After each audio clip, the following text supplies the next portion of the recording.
Hey everybody, welcome to the Atheist Experience. It's Sunday, August 14th, 2011. We are live. You're not watching a repeat. I am still Matt Dillahunty. This is still Beth Presswood. We just camped out in the studio for a week because we couldn't wait to get back to do another show. Hey, honey. Hey. In actuality, what happened was Martin, who was supposed to be on the show today, canceled and let me know by email, but unfortunately, we had a busy Sunday, including a trip out to our new building, and I didn't get the email in time, and so Beth agreed to come back and do the show with me again, despite the fact that, I'm an ass. But I figure she's going to put up with me enough to grace me by marrying me. We can try and do another show today if she's game. I have a couple of quick kind of corrections / apologies, things to make, and then we have a special guest calling in for just a few minutes at the start of the show. Somebody wrote in to correct me that evidently last week I said the Quran was written about 700 years ago or so, and obviously that's a complete brain fart on my part. In fact, it was 7th century is roughly what I was trying to say, or in that neighborhood. Also, Kenny had called last week and was probably our only really theistic caller. And I was a little frustrated that he was making claims that he not only couldn't back up, but wouldn't have proven what he thought they were going to prove afterwards. And I was hasty to hang up on him, and in hindsight, some people thought I did the right thing, some people didn't. Nobody had complained about it. I already suspected that I didn't. So in any case, I'll apologize to Kenny, and please call back. We can try and talk this over again and start fresh. And there were other people who felt that I was just mean to Beth. And believe me, I apologize for that right afterwards, because that certainly wasn't the intent. We're just trying to have fun here. This is a live call-in program sponsored by the Atheist Community of Austin, a nonprofit educational organization out of Austin, Texas. You can find out more at www.atheist-community.org. There's a calendar of events up there, including our October 1st Bat Cruise. There's a frequently asked questions page and links to ways that you can communicate with us, including the tv@atheist-community.org email address. We can't possibly answer all the email that comes in, but we do read it. To make sure that it gets through the spam filters, you might want to put AETV or NPR in the subject line. And also, after the show's over, we get together for dinner at El Arroyo. They'll put the address up on the screen. Any atheist or atheist-friendly person is welcome to come to any of our events. You don't have to be a member to attend.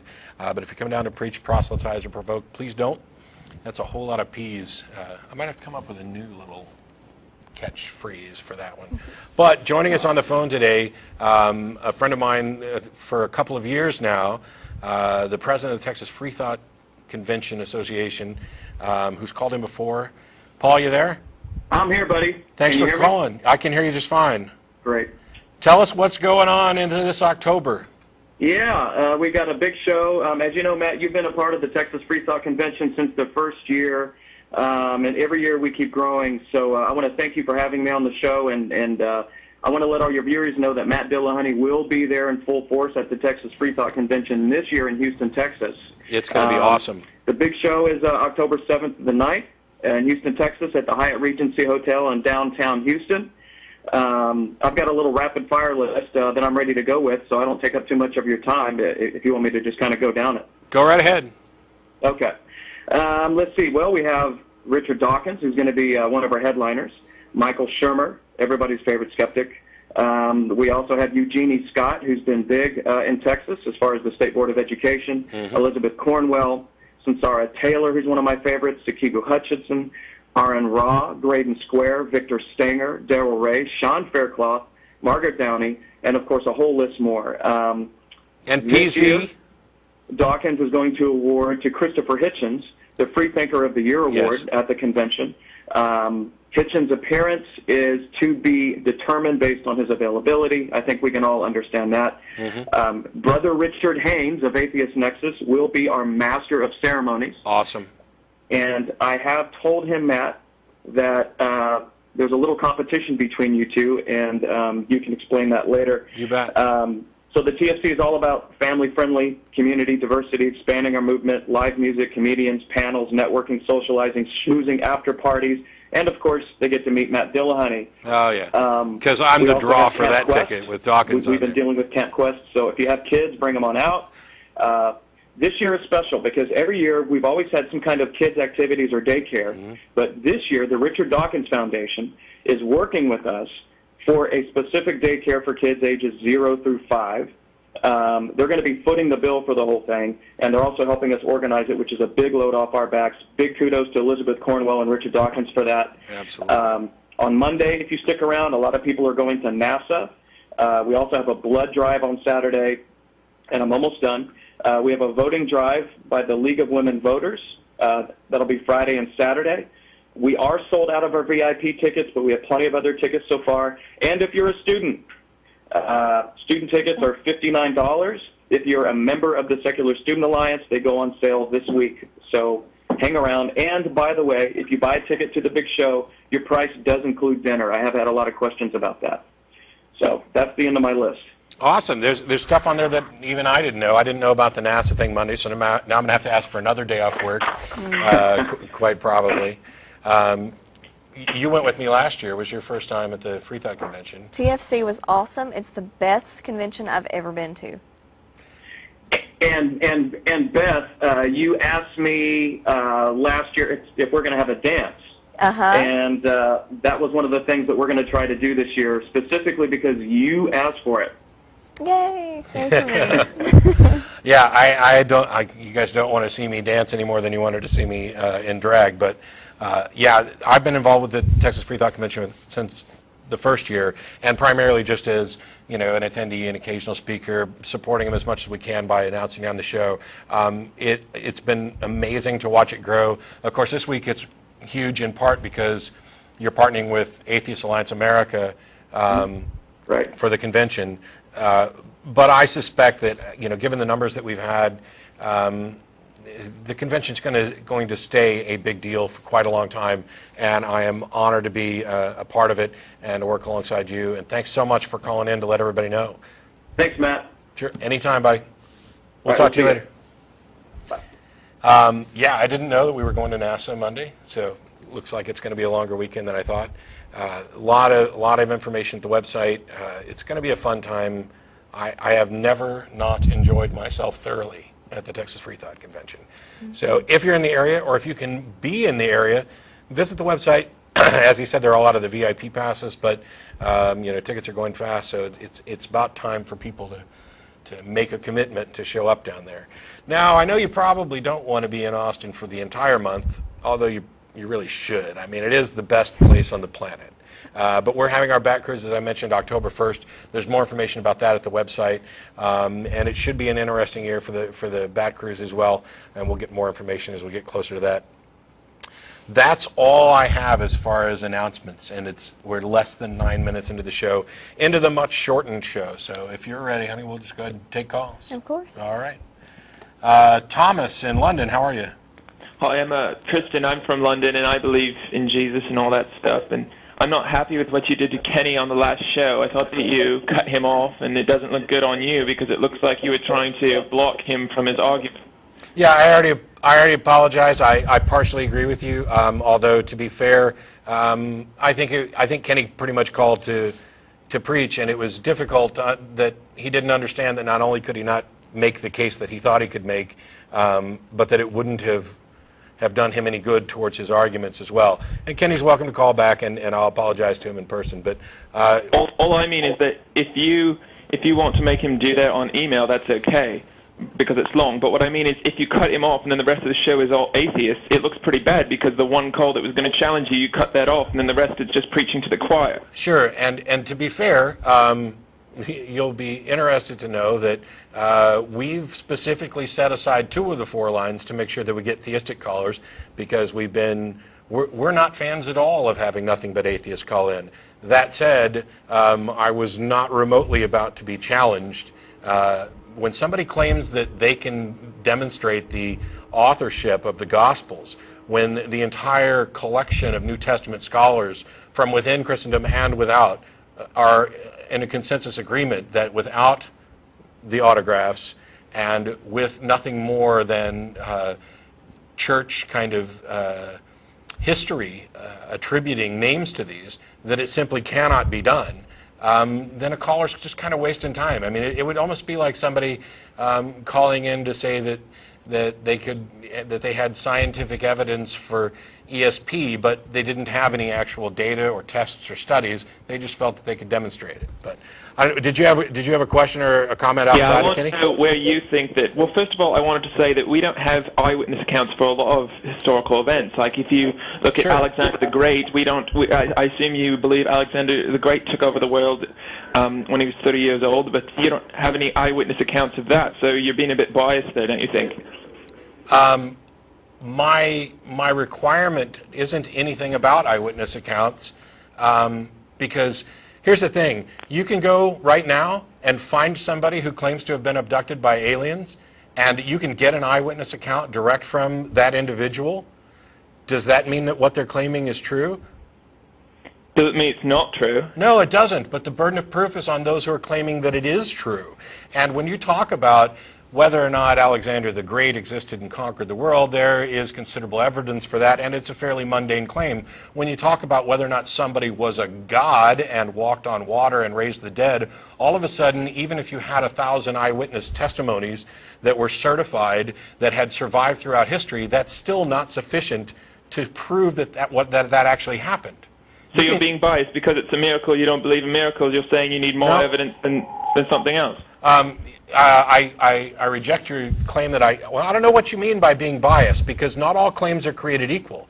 The claim that you have a pet dog doesn't require much evidence at all. But the claim that you have a pet dragon is an extraordinary claim, and extraordinary claims require extraordinary evidence. Are you saying, are you really deciding that it's extraordinary? That's what you atheists do. You decide what you think is extraordinary. Well, do you not think it's an extraordinary claim that somebody was a god and performed miracles that defy the known laws of the universe? You don't think that's extraordinary? Well, you... yes or no?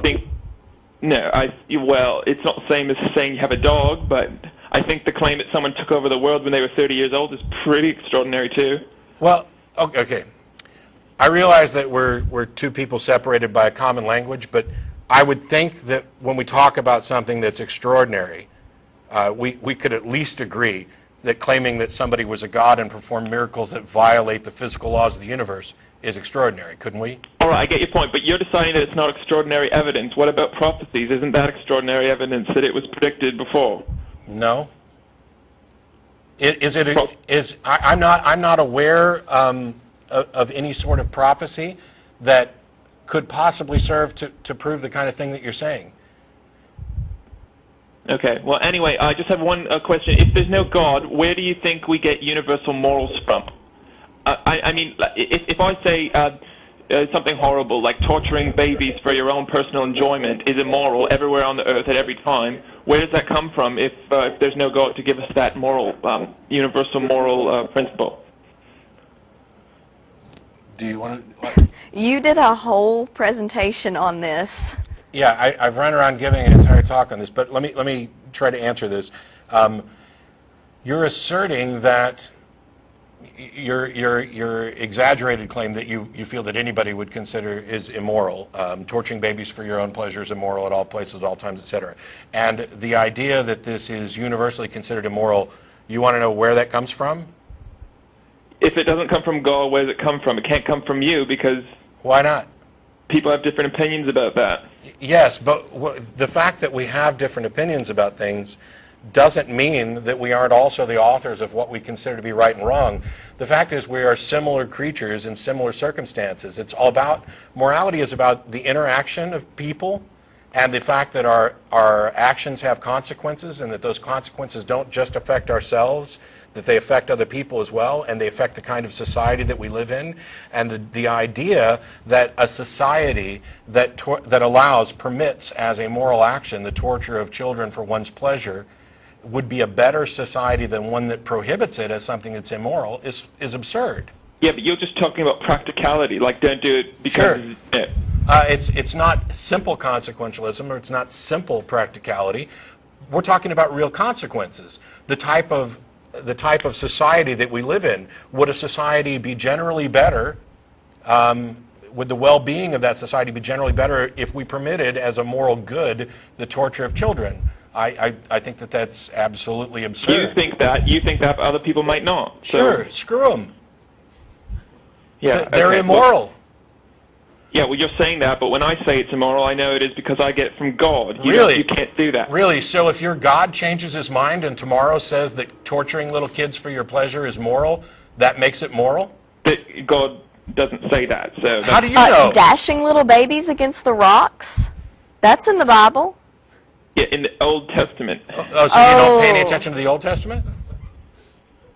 Jesus came and he changed it. You guys don't know anything. You have to do your homework before you start to talk about the Bible. Okay, first of all, hello, fundamentalist Christian for 25 years, have lectured, was going to be a minister, have taught about the Bible. If you want to talk about Bible knowledge, let's go. Because what you're adhering to is this idea that let's chug out the whole Old Testament because Jesus came and changed everything. So are you then saying that God was an immoral thug monster and then got better in the New Testament? No, you should know this. He had to do that because that was the only way to ensure that the Messiah would come. But once the Messiah came, then it changed. Oh, so he had to be immoral in order to fix things later. That's why he would need to keep everything pure so that the Messiah would come. So it was for the greater good in the end. Okay, can you answer me this? Are you being for real? Because, I mean, you're starting to sound like a Poe. Are you honestly presenting this as what you sincerely believe, or are you just wasting my time? If they didn't believe, then Jesus wouldn't have come. And that would have been worse overall because everyone would go to hell. Okay, then the God you believe in is still an immoral monster. Well, I know that it was. I know if you take away that context, then it would sound like a bad thing. No, there's no context.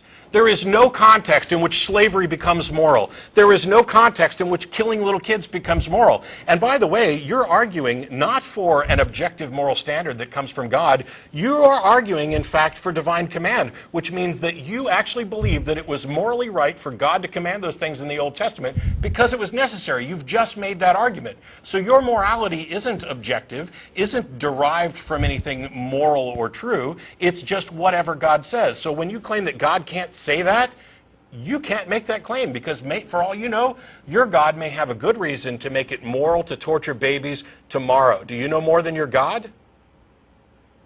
Look, he did that. If he doesn't do that, everybody goes to hell and gets tortured forever. How is that wrong? So he doesn't have power over that? Well, Adam is the one that decided to betray him, so that wasn't God's fault. It wasn't my fault God either. had to do that to bring Jesus. That wasn't God's fault either. What does God get the blame for if he's the all-knowing creator of everything? Well, Adam gets the blame because Adam betrayed him. Okay, I didn't. Yeah, but Adam represented you. I didn't elect Adam as my representative. How is that moral for Adam to be my representative? Well, that is... How is it moral to punish the sins of the offspring for their parents? Is it moral just because your God says it's moral? Well, you said you were a Christian, so I know that you're being dishonest when you pretend like you don't know the answer, because you obviously studied it. I know a lot of different answers. I'm asking you for your opinion because, to me, this is a contradictory position. What would you have said if I asked you back when you were a Christian? It doesn't matter. I want to know. I can tell you I would have given answers very much like yours. And then I woke up and realized how absolutely absurd they were and how I was sitting around making excuses for immorality and disguising morality. Well, if it's just making excuses, then that's your opinion, but that's the way the Bible is, and you know it as well as I do. Better, evidently. Anyway, I just want to leave off with one last thing, which is the very best proofs for God you haven't even discussed on your show, such as well, actually, since we've discussed every proposed proof such for God, as Chris Langan. Oh, did you hang up? Good, because that saves me a whole lot of time. Such as Chris Langan. I'm starting to think that was just a Poe, especially. Yeah, that's the Old Testament. Yeah, that's. Well, the other thing is that this whole, that's just your opinion, which of course there was that somebody did like a South Parky version of this, where I sit here looking mighty buff, I'll add, just saying, well, that's just your opinion, and hanging up over and over again. No, it's not just an individual's opinion. I happen to think that morality is something that relates to the well-being of society, that we can learn and discover more and more about, and that we do and have. And that by learning more about how our actions affect the world around us, we can then improve our actions. And you think that morality is just some guy's say-so, and that it's okay and even morally necessary and right for him to advocate horrific things in order to pave the way for a Jesus later on. I don't see how that becomes moral. All you're really doing is saying that it's okay to be immoral if you ultimately have some good goal to it. The road to hell being paved with good intentions kind of leaps to mind. But I don't know if you wanted to beat up on him some more. No, that's all right. That's what I thought. Vince in Redlands, how are you? Pretty good, thank you. Thanks for waiting. No problem. Can I ask my questions? Or? Sure, Yeah. sure, you're on the air. Do whatever you want. Okay, sorry. I just want to know, maybe get your guys' opinions on if you guys view morality as being subjective or objective, or what's your guys' take on that? You want me to do this? You're the morality guy. Sure. I reject the idea of subjective morality in the sense that individual cultures' ideas of morality are all equal and equally valid. The idea that we can't say anything at all about a culture who includes, the prime go-to example is like female genital mutilation. This idea of subjective morality would have us think that because this is some other culture and what they do, that it somehow becomes right for them and that we can't say anything about it. I find that absolutely absurd. And the criteria, as I was talking about before with the last caller, is Sam Harris has done it pretty decent justice in his book, The Moral Landscape, where he makes an appeal to well-being.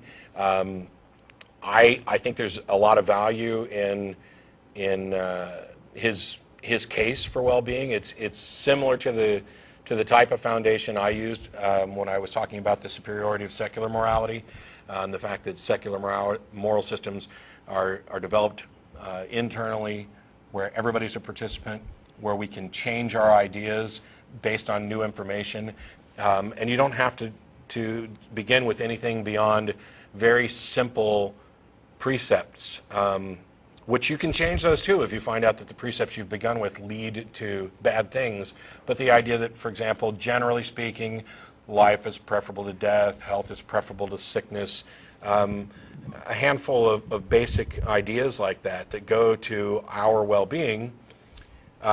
It's not hard to figure out that a society that advocates slavery may get some benefit to the slaveholders in the short term, but produces a society that is not overall beneficial to everybody within it, and all you would have ever had to do was ask the slaves about that. It seemed kind of a simplistic thing that we got wrong for quite a while. Well, when you guys say well-being, like, what do you mean by well? Because can't that be subjective as well? Some people might think what is well to them is not, you won't think it's well, Sure. And once again, Sam's dealt with this argument more often and probably better than I have. So, I direct you to his book. I can give you the short answer is that he equates well-being with the idea of health. Health isn't extremely well defined, and the definition of what defines a healthy person is constantly changing. But just because we haven't nailed it down to a really fine degree doesn't mean that we don't know anything at all about health. Similarly, it's not like we don't know anything at all about well-being. We understand the devastating effects that slavery and genocide can have on a society. I would equate those to, drinking battery acid. I may not know exactly which drink on the table is best for me, but I know that the cupful of battery acid is not good for me, and that the cupful of water is probably much better for me than the battery acid. what defines an incredibly healthy person. Sam's come up with examples of, being able to run X amount or live X number of years now. That may change in the future. But just because we don't have a complete understanding doesn't mean that we don't have any understanding. My example that I used in the lecture was about the rules of chess, or playing a game of chess. At any given point in the game, you could ask a number of experts what's the best move, and you might get several different answers. And it might be that the depth at which we can think about this particular move isn't sufficient right now because we haven't studied every possible position. But the answers that they give are still, because of the knowledge that they've already attained, going to be probably better answers than asking somebody who doesn't know anything about chess. And there are some answers with regard to that position that can be shown to be bad answers that lead to failure, or loss, or catastrophic failure. I think that morality is a lot like that. I think that Sam will use the well-being example, I'll use the chess example, but I think pretending that just because we don't have an absolute understanding of everything about human interactions and the consequences, that somehow we're relegated to just not playing the game, or saying, I'm not going to decide on my move, I'm going to let this ancient book decide on my move. I think that's a give-up maneuver that gets us nothing. Well, I have another kind of question. Sure. Let's say that there was another atheist and he thought his view of health and morality were different from yours. Mm-hmm. How can you show him that yours is more true than his version of morality? Evidence. Well, what kind of evidence would show that yours is true and his is false? It depends. It depends on the particular situation. I mean, basically you're saying, okay, you have two people who are in disagreement about what is moral or immoral. How do they resolve that disagreement?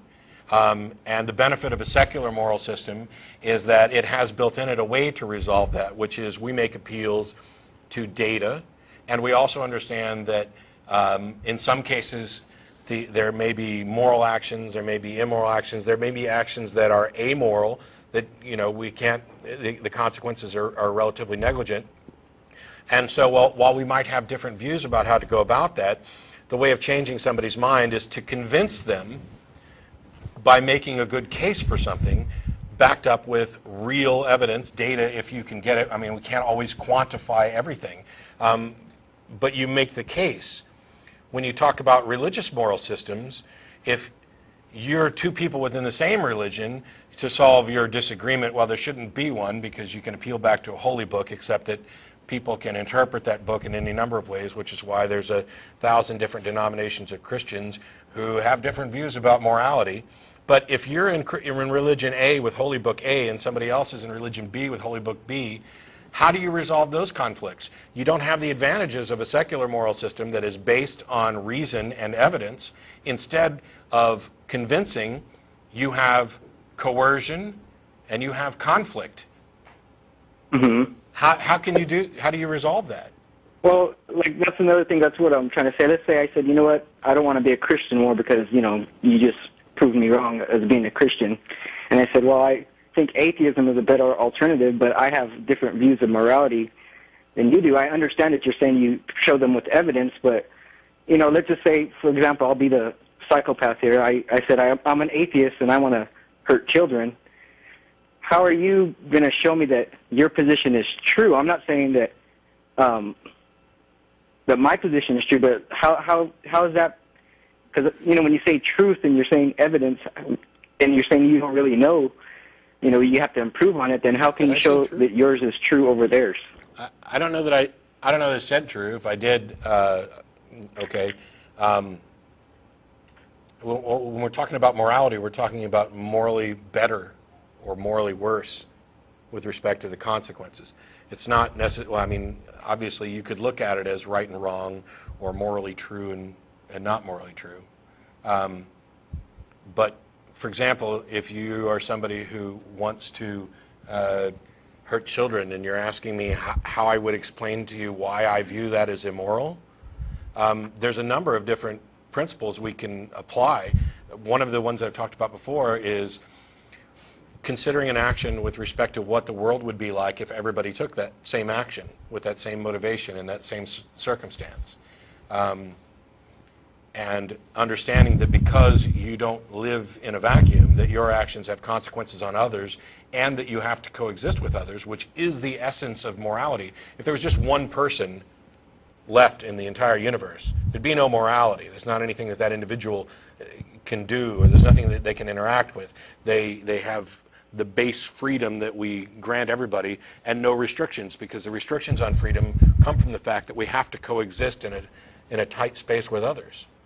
So, you know, it's possible that I may never be able to convince somebody that their desire to hurt kids isn't beneficial to themselves or society. But it's not like we don't have ways of attempting to do that. And similarly, it's not like we throw out the idea that somebody who is a danger to others gets locked up. I mean, what you're basically saying, or asking in a way, is, well, who gets to determine who's crazy and should be locked up in an asylum? I mean, we don't necessarily have to make appeals to religion or rigid sanity codes in order to make that determination. We do it based on reason and evidence in comparison with everything else. This individual represents a real threat to themselves and others. It's in our best interest to protect them and others, to put them away. I mean, this isn't. I think people make this moral thing way more difficult than it needs to be. It's this. Religion has created this fear that, oh no, if you take God out of the equation, all of a sudden it's moral chaos, and there's absolutely nothing like that. Well, I can understand that you're saying that, you know, atheists ain't like the worst people in the world because they don't believe in an objective morality. I'd say they're the best people in the world. That, you know, atheist, godless morality is going to lead everybody to start killing and, you know, molesting people and stuff like that. But what I'm trying to find out is, you know, if you're saying that, you know, it almost sounds like, I don't want to put words in your mouth, but it almost sounds like you're saying that morality can't be true one way or the other because we're always going to be discovering new things about it. So you can't really say that one morality is true and the other morality is false. No. In much the same way that battery acid's never going to be good to drink, we can say certain things about moral actions that they're just not going to benefit society, that they're not doing us any good, that enslaving or Hello, I think my connection's getting messed up. I'm sorry. Okay. But no, I'm not saying that there's no such thing as a truth and that we can't make claims. I'm saying the exact opposite. Just because we don't know everything doesn't mean we don't know that drinking battery acid is bad for you. Just because we don't know everything about morality doesn't mean there's any likelihood at all that raping little kids is going to become, we're going to discover that there's some grand moral virtue there that we've been wrong about all these years. That's just not going to happen. So this idea that because we've got this broad spectrum of blacks and whites, grays, that we can't narrow it down on every single issue immediately means that everything is the same dull gray is nonsense. And we can still point to things that are way towards the white end and way towards the black end. And you know, we may argue about things in the middle a little bit. But the gray area of that begins to shrink as we grow and understand more about our actions and consequences. And we lost him during that call. I apologize. As a reminder, which one? Yeah. As a reminder, we're going to El Arroyo after the show's over. Any atheist or atheist-friendly person is welcome to join us. We've got Anne, who's been waiting patiently. Thank you. Hi.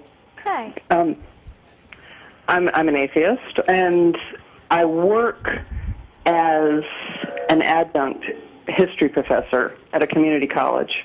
Mm-hmm.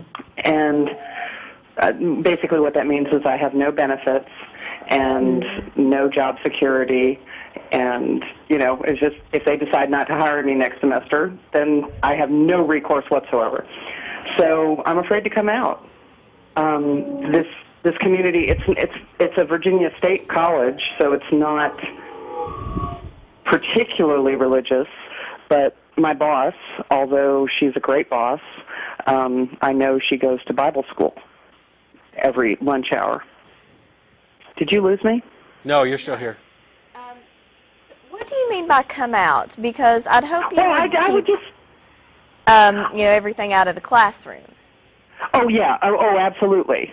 I mean, I don't mean that I proselytize you. So in the classroom, in fact, many of my students think I'm a Protestant Republican. But, I mean, simply to, if someone comes up to me with their religious views, that I can say, well, I don't, believe that. But unfortunately, I frankly fear to do that. There's a chemistry professor there who has tenure, who is a young earth creationist, and he passes out literature on campus. And it amazes me that any chemist could be a young earth creationist. Right. Yeah, that's a hard one. It's always better to keep your job, obviously, in this economy. I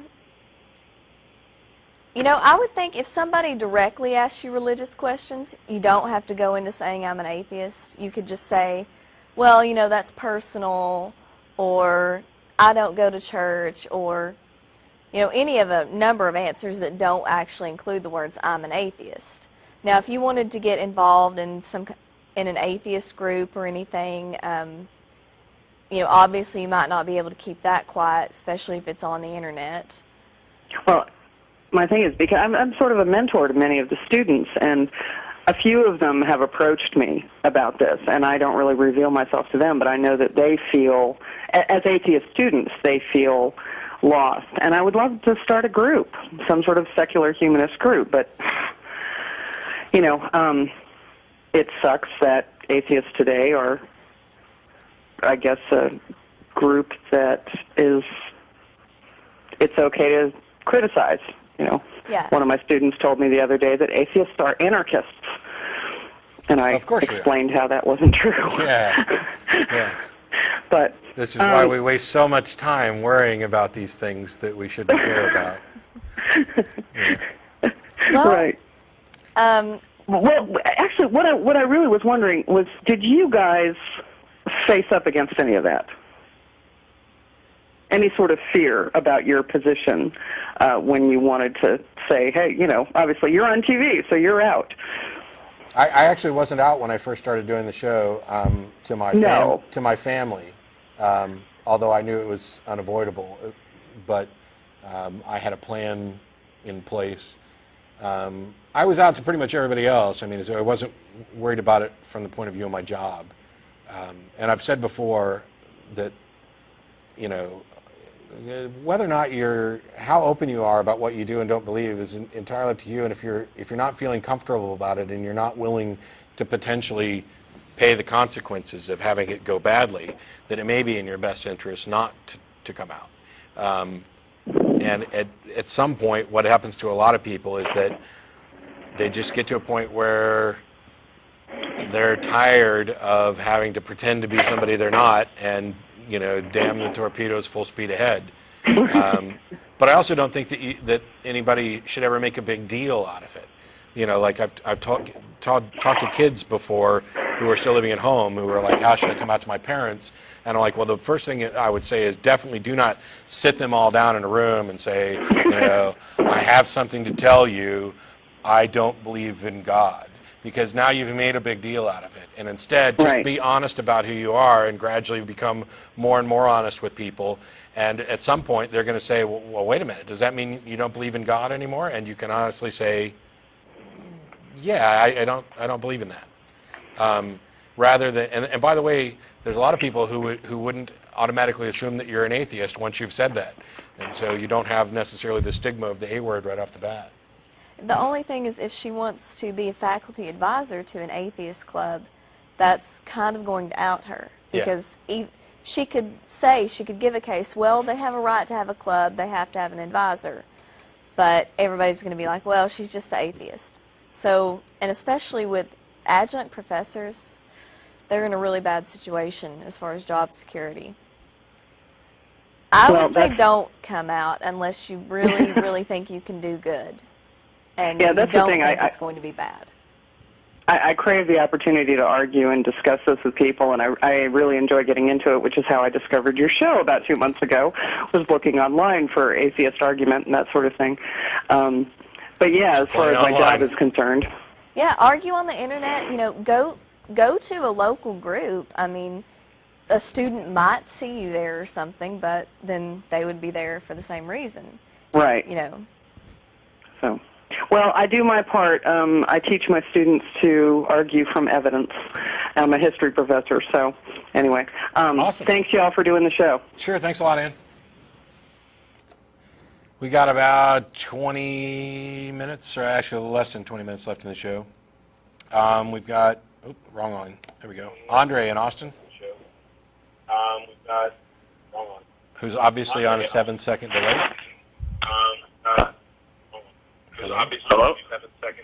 Yeah, you're going to have to turn down your TV and stuff. Hello? Yeah, you're going to have to turn down your... Oh, okay. All right. Sorry, it's the first time I've... That's all right. Just pay attention to the phone and it'll go better. Sure, what'd you have? Yeah. I'm a really big fan of the show. Thanks. Been watching it for a couple weeks now. Let me turn this back down. I'm sorry. I am a theist. I'm gonna go. Yeah, it's kind of difficult. I am a theist. I'm just gonna go ahead and put that out there right now. And I know the show's already taken a turn toward morality and kind of got off it. Sorry, I'm gonna kind of drag it back in that direction. Okay. You revealed a little bit about yourself with the caller from London about your own personal moral philosophy, and I was trying to pick those little bits out in between the part where he was interrupting you. I just wanted to see if you could expound a little bit on that. It seemed to me, I don't want to put words in your mouth, but my summary of what I think your moral philosophy is that good is at least oriented towards some definition of health, which sounded kind of utilitarian to me. I don't want to put words in your mouth, but I was just wondering if you could help me out, because I'm just trying to learn a little bit more about you. Sure. As I watch this show. Sure. There's a utilitarian aspect to it. There's a consequentialist aspect to it. It's not purely that either. I would. Oh, can you turn down the TV? I'm going to put you on hold. I'm not hanging up because I'm hearing myself talk in a 7-second delay. So if you do a Google search for superiority of secular morality, you'll immediately find the talk that I gave for a couple of years where I outlined the entire, my entire view about morality. And in it, I actually addressed the question that the screener had listed here, which was that this concept of better that I've talked about you think is baseless, or you don't see, for example, how we can make claims about better or worse.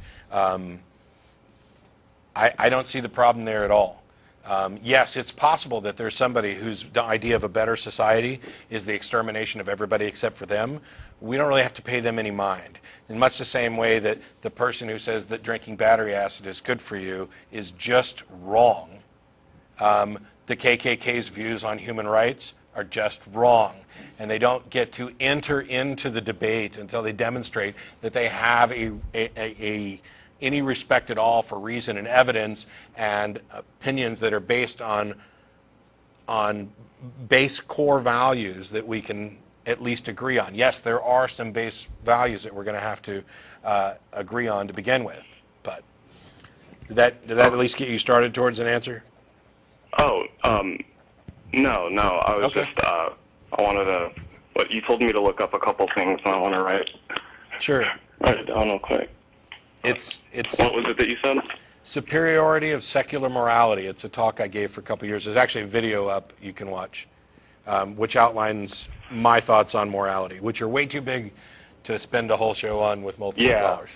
Yeah, I figured that, and I just didn't want to take up any more of your time, but I really appreciate it, Matt. I appreciate that, too, and please don't hesitate to email tv@atheist-community.org. It goes to me, the co-host, and people behind the scenes. We need to add Beth to that so she gets the same mail that I get as well. But thanks, and give that a watch. Send me an email, whatever, and we can talk more later. All right, thanks. Bye-bye. Yeah, we got William in Bolivia, North Carolina. There's a Bolivia, North Carolina? Yeah, I've called before, actually. Yeah. Oh, yeah. How are you doing? Bolivia. How are you? Pretty good, you? I'm not too bad. What you got for us? Can you hear me? Because I'm kind of having trouble hearing you. I can hear you just fine. Okay. I think I should hear you now. Anyway, your brilliant governor using taxpayers' money to a rally. And I couldn't help but notice a week later now he's running for president. Mm-hmm. Yeah, I guess I kind of already know your thoughts about that, but I kind of want to hear them from your mouth, too. Well, I don't think he used taxpayer money. I think it was paid for by the American Family Association. Are you sure about that? I'm not sure either, but the only clear violation that I can point to is sending out the invitations on his official letterhead that way. That makes it a potential encroachment. But go ahead, honey. Okay. Yes, we've not found any evidence of any improper money. He is Rick Perry, and he was not introduced as the governor. He was introduced as Rick Perry from Austin. So, and he can go to prayer rallies, attend church. He can do those things. However, it is problematic that he's allying himself with known hate groups and crazy people.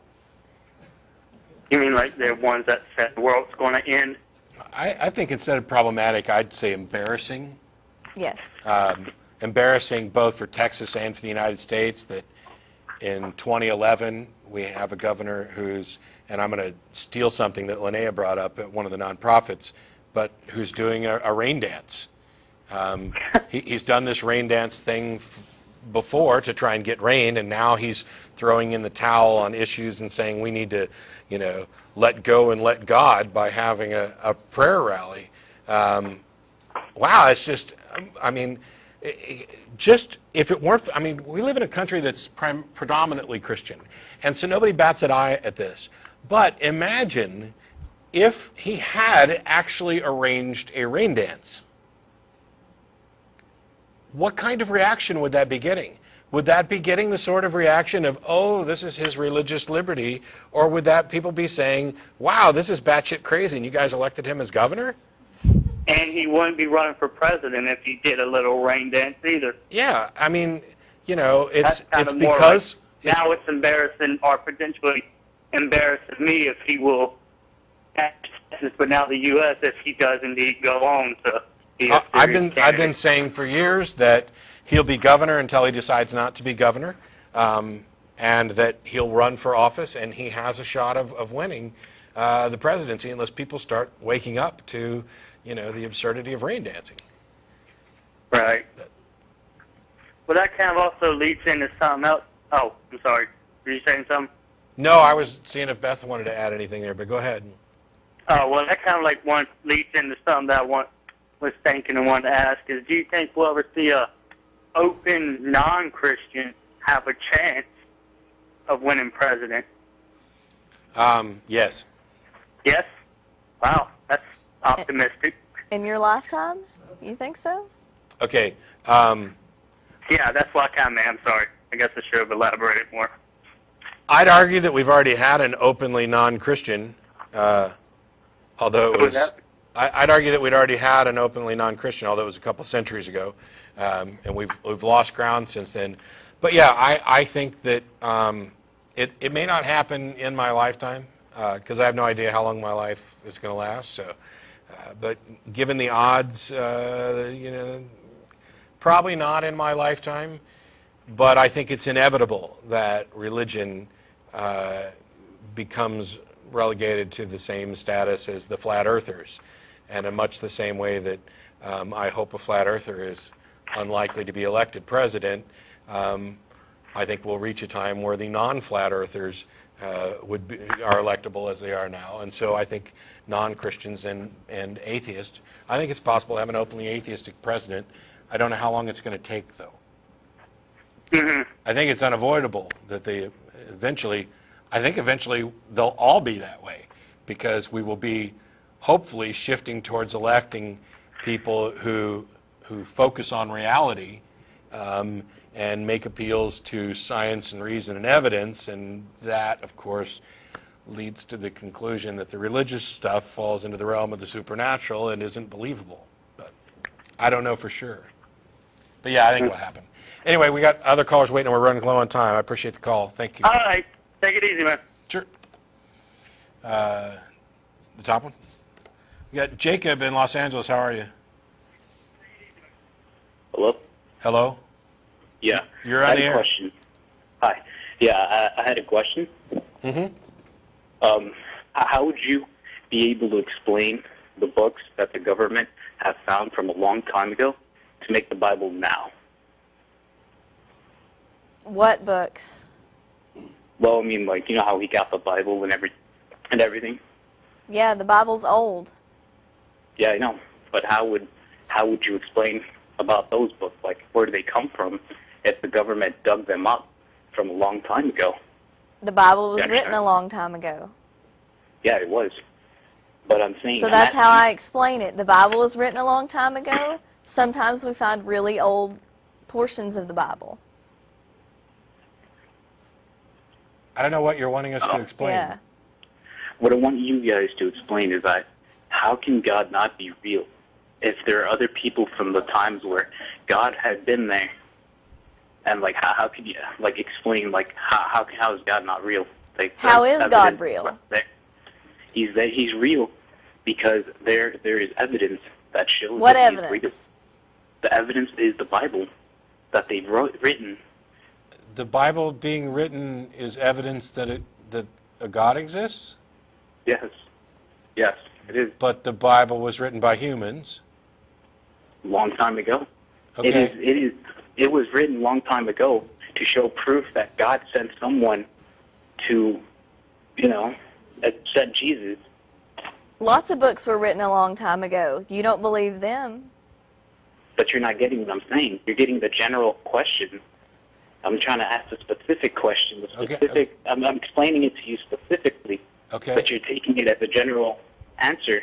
No. What I'm saying is. Go ahead. Okay, so generally you said books were been written a long time ago. Any book was written a long time ago.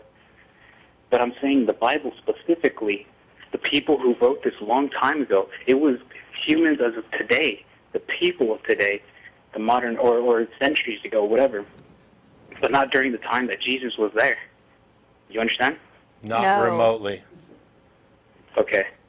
We don't know what you're asking. You're basically, you're saying I'm explaining it. There's the Bible, and it's this old book, and we found it. How do you explain that? Yeah, that's what I'm asking you. There's dinosaur bones. They're old things. We found them. How do you explain that? Do you see the problem with the question? But yeah, I know. But that is also what you just asked right now. Is kind of, it's kind of like you're basically restating my question. Yeah, but I mean, yeah, there were dinosaur bones found a long time ago. Yes, I'm asking you, what is it specific about the Bible that you think deserves some explanation beyond it's old and we found it? That we found it. Well, and by the way, we didn't just find it. By the way, we didn't just find it. This thing has been passed along. It's not like we dug up an area and all of a sudden, hey, here's this book we didn't know about. I mean, that's not what happened. But even if that was what happened, I still don't understand why you're putting any significance on this. Because that to me that's the only proof that I have, that as long as the Bible that they found was dug under, that they found a long time ago, as long as it was written a long time ago to explain what happened during that era, because you weren't there during the times that Jesus was there. I wasn't either. Okay, I apologize for laughing. I'm going to go ahead and assume that you're being serious. I am. Because what you just said was, here's a book from a long time ago and we weren't there, so we should believe the book? Well, yeah. I don't even know what, I've been doing this show for 6 years. I have no idea. Honey, what would you say? Can you think of anything? So if we dug up a book that was even older than the Bible, would you just start believing that? I would believe it. Okay. Hey, at It's least the only- at least you're consistent. Let me explain why. Let me explain why I wouldn't. The age of an idea has no bearing on whether or not it's true. The number of people who believe something has no bearing on whether or not it's true. I agree. Okay. But there's a saying that I heard a long time How ago. can you agree with me when I just said that the age of an item has no bearing on I whether it's said- true, and you just No. said that you would believe an older book if it came out? No, I'm agreeing that yeah. Well, before you, well, there's a little. But I was going to say that there is a saying that says there's a saying that well, I forgot what you just told me, but I know I agreed with something. But there is a saying that says there is truth within the lie. So no matter how much you lie, there is truth somewhere in between. So if the people No. way behind kind of, you don't believe that? No, you. I don't even you- understand. Yeah. What you need to do is sit down and think about what you believe and how you're going to tell us what you believe, and then call back another time. Yeah, because we're almost out of time. Because it's incoherent. Maybe you're nervous. I don't know. I'm not nervous. Okay. Okay. Well, you're incoherent then. You're just incoherent. That's fine. Yeah, because we're like right at the end of the show, and really, I don't know what to say, because you've represented kind of conflicting views. One is that if we found a book older than the Bible that had something in it, you'd believe that because it's old. And then when I said that the age of something has no bearing on whether or not it's true. So are you saying you believe things and you don't care whether they're true? No. See, when you said, I guess you misinterpreted what you said before. I thought what you said before was we don't know whether it's true or not. It's just the fact that it's only old that we know evidence that we have generally. Well, all right. Do you care whether or not what you believe is true? Mm-hmm. I do. Okay, so, and now we're completely out of time. Wow. If you care whether or not what you believe is true, there are ways to go about determining whether or not something's believable, and the fact that something is old has no bearing at all on whether or not it's true, and so you need to look at other points of data to try and assess that. I apologize that we're out of time. Please call back again next week or another week. Thanks, Beth, so much for filling in when Martin couldn't make it. There's the people who make the show happen right up on your screen right now, or actually I should say there, because that's where it is on the screen. We'll see you next week. Take care.